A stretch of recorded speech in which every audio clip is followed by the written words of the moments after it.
Minsan akong nangarap yung aking kamusmusan.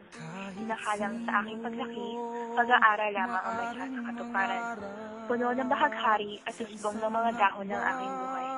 Subalit, habang bumibilang ng marahal ng panahon, luminihit ang mga pyesa ng mga pangarap ko. Sa lumalantad na katotohanan, kay rami mga tanong sa aking isipan, at ang mga sagot na nananatiling pangamba.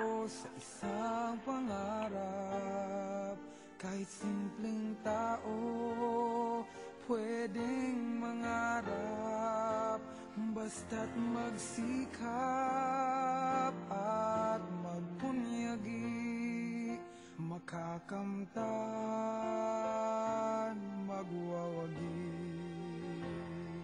Simulan mo sa iyong damdamin, maniwala ka.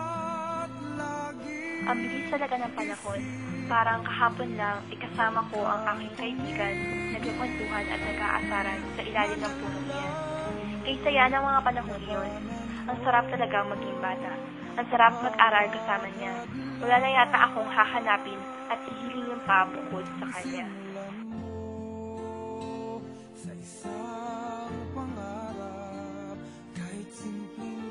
Ngunit, nagbago ang lahat simula na makita ko ang lalaki na patibok ng aking puso. Hindi ko inakala makararamdam ako ng tuwa at kilig sa tuwing nakikita ko siya. At halos abot din ang aking ngiti kapag kami magkasama. Hanggang sa isang araw,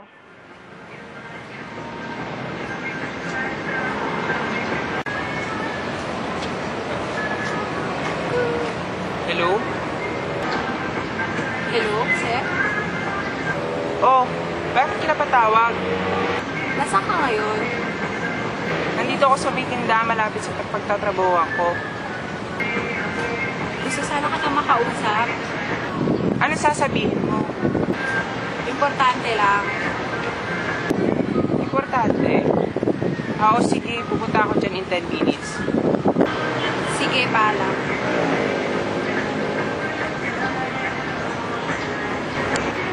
Wait lang, no. Sige lang, bababa ako.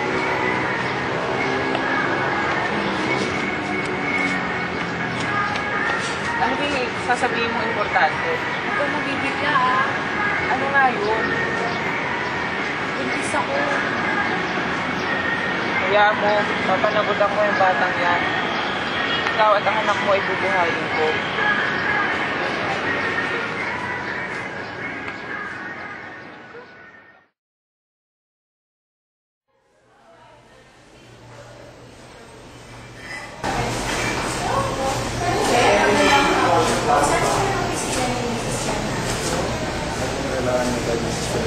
May tapos ako sa akin.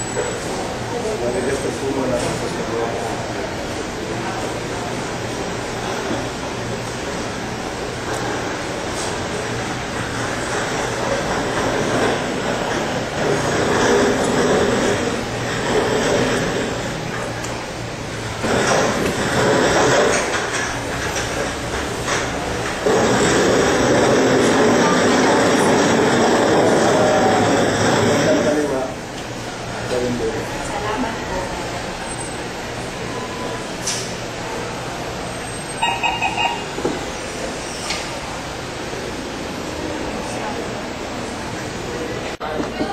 Magandang umaga ho. Kayo ho ba si Mrs. Bernardo? Ako nga yun. Pasok ka, sige, pasok. Salamat po. Ikaw si Cleo Mercado. Nais ko sanang Kuha ng trabaho? Wala na kaming bakante. Kung gusto mo, isang janitress. makapag-aral mo. Ba? Kasi akala ko makapagtrabaho kayo. Kasi may asawa at anak ko na. Meron mo ba ganun batas? Hindi po at may asawa at anak ko ako hindi na ako makakapag-aral. Oo, kasi mahihirapan ka makapag-aral. Kasi may anak ka, may asawa ka pa. Yun yung sa amin, para sa amin na iniisip lang namin yung social. Kaya ko naman yung pag-aral ng sarili. Sorry eh. Kasi pag-uusapan na lang namin nung mga faculty members namin. Kung gusto mo, bumalik ka na ng bukas. Ganun mo ba? Sige, salamat po. Kasi, thank you. Maraming salamat din po.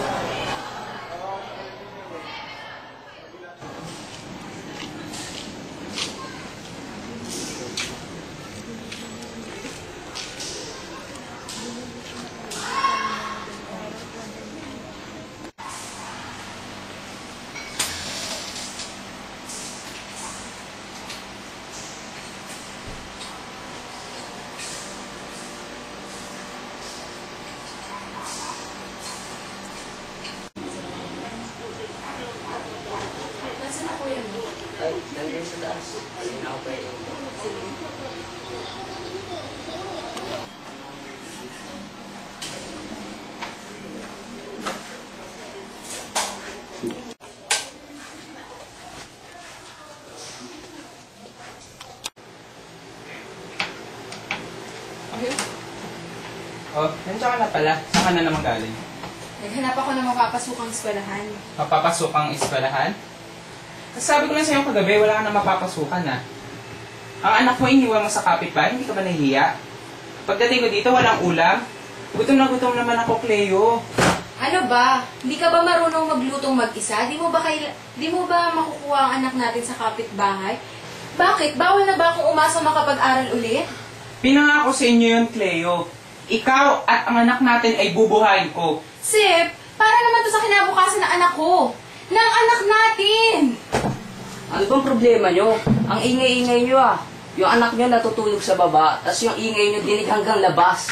Wala Ano ka naman nang, yan? wala ka nang pakialam dito. Lumabas ka na nga!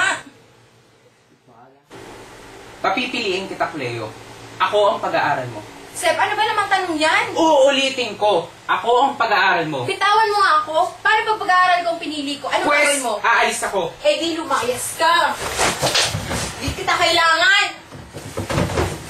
Aalis ako.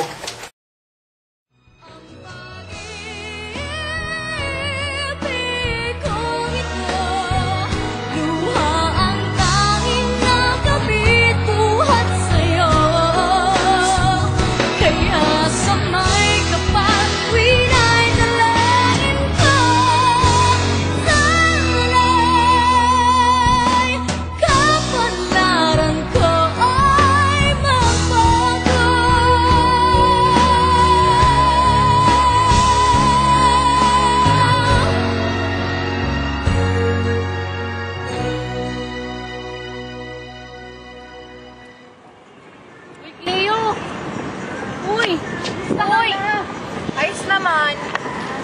Balita ko kung may asawa ka na daw, tsaka anak ka. Oo nga eh. Ang ginagawa mo ngayon? Ito nag-aaral. Nagbalik-aral na kaya ako. Talaga? Oo. Saan? Sa Mapua. Oh! Pareho tayo. Oo, talaga doon ka din? Oo. Sige, sabay tayo. Tara. Sige, tara. Lakas na tayo. Saan tayo pupunta? Hindi tayo.